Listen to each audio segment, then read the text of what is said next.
Bonjour et bienvenue. Aujourd'hui, on va s'attaquer à un sujet passionnant, une technique, un véritable hack, qui est en train de résoudre un des plus gros problèmes de l'intelligence artificielle. On parle bien sûr des modèles de langage récursifs, une approche qui change radicalement la façon dont l'IA gère sa mémoire. Cette analogie, elle est parfaite. On a tous déjà vécu ça, non? Face à un énorme document, si on nous pose une question précise, notre cerveau ne relie pas tout depuis le début. Il sait naviguer, chercher, extraire l'essentiel et formuler une réponse. C'est une compétence qu'on maîtrise sans même y penser. Et c'est justement là que le bas blesse. Les IA, jusqu'à très récemment, tentaient de tout observer d'un seul coup, comme si elles relisaient le livre en entier à chaque question. Mais ça, c'était avant. Une nouvelle méthode vient de tout bousculer, et c'est exactement ce qu'on va décortiquer aujourd'hui. Alors, allons-y. Avant de parler de la solution, il faut vraiment qu'on saisisse l'ampleur du problème. Ce défi de la mémoire, de la gestion des contextes immenses pour l'IA, c'est un vrai casse-tête. Cette petite histoire est assez drôle, mais elle illustre parfaitement le phénomène. Quand la mémoire de l'IA flanche, le contexte s'évapore, la conversation se perd. C'est comme si la discussion de la veille n'avait jamais existé. Et ce phénomène, il a un nom, la pourriture du contexte. En gros, plus on charge la mémoire de l'IA, plus elle a tendance à devenir moins performante. Elle oublie le début, elle mélange les faits, sa précision chute. Et ça, c'est très parlant. On voit bien ici la différence entre les chiffres annoncés et la réalité sur le terrain. Prenez Claude 3 Opus, 200 000 tokens de contexte, c'est énorme.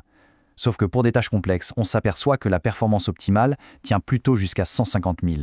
Idem pour Gemini 1.5 Pro et son fameux million de tokens. Passé un certain seuil, la fiabilité n'est plus garantie. Jusqu'ici, les solutions testées étaient un peu des rustines. Augmenter la taille des fenêtres de contexte, ça ne fait que repousser le problème. Faire des résumés, ça fait perdre des détails qui peuvent être cruciaux.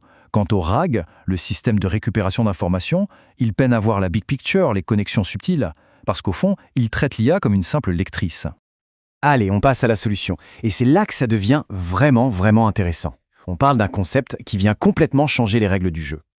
Voilà le cœur de l'idée, les modèles de langage récursif, ou RLM. Le mot-clé ici, c'est récursif. L'IA s'appelle elle-même. Au lieu d'être un simple lecteur passif, le modèle devient un chef de projet qui peut déléguer des mini-tâches à des copies de lui-même pour analyser des petits bouts du texte. C'est un changement total de paradigme. C'est ça qu'il faut retenir. On passe d'une IA passive qui subit un flot d'infos à une IA active qui explore un environnement. Elle ne se contente plus de mémoriser, elle résout des problèmes. Et la conséquence directe, c'est que sa performance ne s'effondre plus, même avec des documents gigantesques. Cette citation résume tout parfaitement. L'IA ne reçoit plus un livre à lire de A à Z. Non, on lui donne les clés de la bibliothèque et on lui dit « vas-y, explore ». Et si besoin, envoie tes propres assistants dans les rayons pour te ramener des infos précises. Ces assistants, bien sûr, ce sont des versions d'elles-mêmes.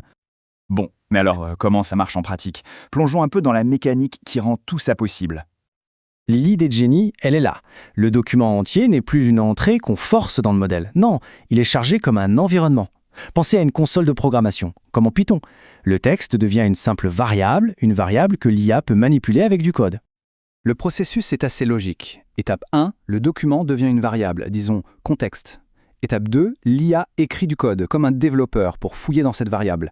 Étape 3, quand elle a besoin de comprendre le sens d'un petit passage, elle fait un appel récursif à elle-même. Et enfin, étape 4, elle rassemble toutes ces petites analyses pour construire la réponse finale. C'est brillant. Maintenant, regardons un exemple concret qui montre toute la puissance de cette approche avec des chiffres assez bluffants à la clé. Le test était costaud. On a donné à l'IA la base de code complète de scikit-learn, une énorme librairie de machine learning, avec une mission, trouver une petite tâche simple à réaliser, indiquée par un commentaire T2D, et la corriger. Et pour accomplir cette tâche, qu'est-ce qu'elle a fait? L'agent principal a créé et piloté une petite armée de 40 sous-agents. Chacun a été envoyé explorer une partie du code en parallèle, une vraie opération commando. Le plus fou, c'est le temps que ça a pris. Toute cette opération, les 40 agents travaillant de concert, à peine plus de 5 minutes. C'est incroyablement rapide. Et le résultat final n'est pas juste un rapport. L'IA a produit un Git patch. C'est un fichier de modification de code propre, prêt à être validé par un développeur humain. Elle n'a pas seulement analysé, elle a agi et résolu le problème.